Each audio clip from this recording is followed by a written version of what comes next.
Last several weeks we talked about protein synthesis, but we talked about transcription and translation. Yes. Without folding, transcription and translation won't have any effect on proteins. If protein is not folded, it cannot work properly or cannot be used alone. So let's talk about the folding of the protein. And in the folding process, there are 4 structures of the proteins.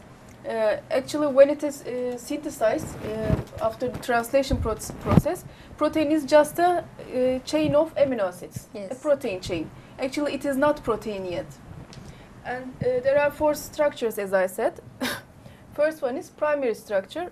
In this stage, it is just a chain of amino acids. It is just a polypeptide chain, and it is not usable when it is alone. A cell cannot use it. Let's continue with the secondary structure. After the amino acids are bonded, hydrogen bonds are being formed. After the first, they are bonded, and there are 2 shapes for this secondary structure. It is one of them is layered, and one of them is spiral. It is called beta-pleated sheets and alpha helix. And actin protein is a good example for this. And it continues with the tertiary structure. After the secondary structure, it starts to bend and fold this chain, and it turns to its tertiary structure. By this way, it gains more functionality, and it is not easy process. It is very complex chemical process, and it is so hard to do it. And it does it. The cell does it. The proteins in the cell do this in a few microseconds. Yes. But it is very complex. Yes. And after they are folded, they are stabilized, so they don't get unfolded accidentally. Also, the strength of the bonds are very important here. It mustn't be weaker or stronger. Through these bonds, the protein processes also speed up. As a well-known biologist, James D. Watson explains, there's a quote I'm going to read about him. He said that enzyme substrate complexes can be both made and broken apart rapidly as a result of random thermal movement.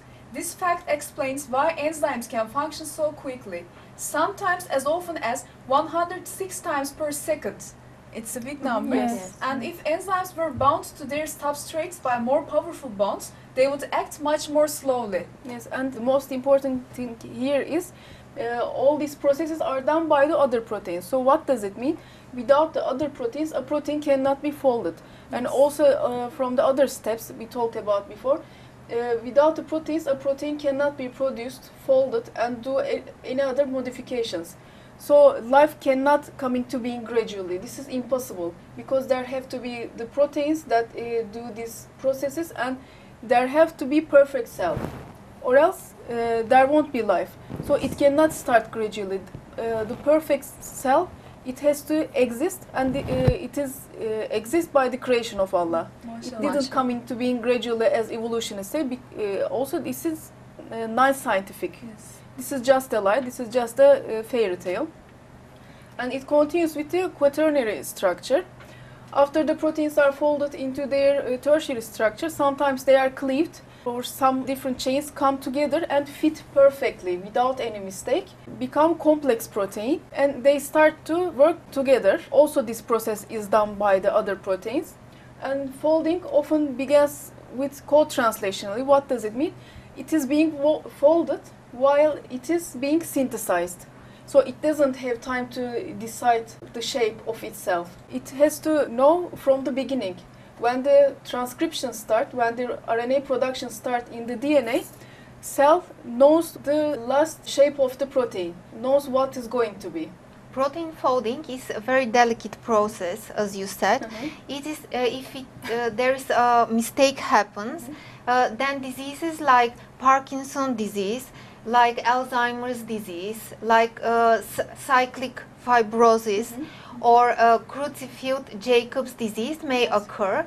Most of these diseases are dangerous and fatal for man. Yes, Okay. and most of them there is no cure Yes. for Yes. them. Because of that we see it all the time. Yes, and also let's talk about the works of Cyrus Leventhal.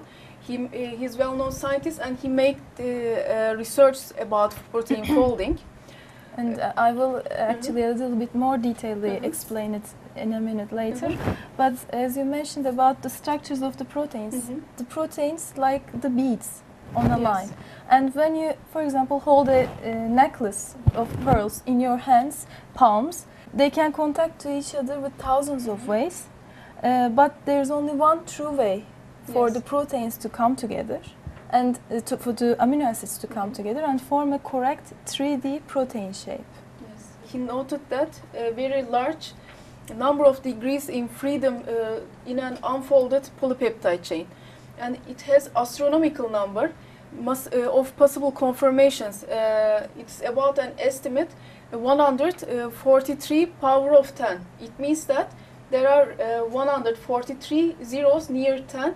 It is the number of possible conformations, as you talked about. Yes. But all in these conformations, it knows its own native conformation without any mistake. We talk about a very huge number, giant number here, and this living being, which has no brain, no conscious, can know which one is the correct one and do it. It's impossible to say that these things has come being by chances or coincidences. It's obvious that there's a wisdom here, there's an intelligence here, and this is our Lord Allah's wisdom and intelligence. Yes, mashallah. And also he observed that if a protein were to attain its correctly folded configuration by sequentially sampling all possible conformations, it would have need a longer time than the age of the universe if it were to try to find the perfect folding for that. If the protein start to try to find the best shape, it would need the longer time than the age of the universe. So it's impossible. Yes. And also to arrive its correct native information, even if the conformations were sampled at a rapid rate on a nanoseconds of picoseconds. And this timing is the timing that we cannot see the naked eye. We cannot see, it is so fast. We cannot see the process one by one. And fastest known protein foldings are being done in few microseconds. We cannot see that process. But they know in this little time, they know the perfect folding, perfect shape, and gets folded immediately. Mashallah. And it is amazing that even the computer simulations cannot even able to solve the folding process, folding code that is hidden in the primary structure by simply calculating the molecular dynamics atom by atom. So when they work through that, only the 50 milliseconds of the folding, it would take with events and even with the fastest computer like 30,000 years. We are talking about in our cell, it is like 50 milliseconds, and with the fastest computer in our time, it is 30,000 years. It is an amazing process in our body. You are talking, sometimes it's even impossible to measure some of them because everything is going so fast. So even the best the most modern technology, the most modern computer cannot measure these things. Yes, mashallah. And you are talking about 30,000 years with computers, and I said a time longer than the age of the universe, but a cell produces 2,000 proteins in a second. Yes. Mashallah. But also they are being folded and in few microseconds. But if we try to do the best shape for that, it would take 30,000 years with a computer, as Sister Gülen said. So this cannot come into being gradually, as evolutionists said. This is impossible. And also evolutionist scientists are still working on it to try to understand how can this happen. They cannot explain this by evolution. And that's why they call this paradox. Yes. Because they cannot find the explanation the way they think. If they're going to keep looking at this event, if their own goggles, they will always going to say this as a paradox. But there's no paradox here. There's so crystal clear that there's a creation here. There is a creation of Allah. There is an intelligence here. So no paradox, nothing at all. It's so simple, clear that it's created by Allah. Yes, creation. It is the perfect creation of Allah, because we talked that proteins are synthesized. Also, we talked here that folded by other proteins. Protein is not a living being. When it is in the cell, it is working. When it is outside of the cell, it is non-living being. It is actually dead material. Yes. When it gets into the cell, it starts to work. So a dead material, it is just a complex molecule. It shows conscious and wisdom, but it doesn't have conscious and Yes. conscious and wisdom Yes. because it is non-living being. It doesn't have brain. It doesn't have nervous system, and it doesn't have conscious, as I said. So this is the creation, this is the wisdom, and this is the conscious of Allah. Elhamdülillah. Mashallah. Mashallah.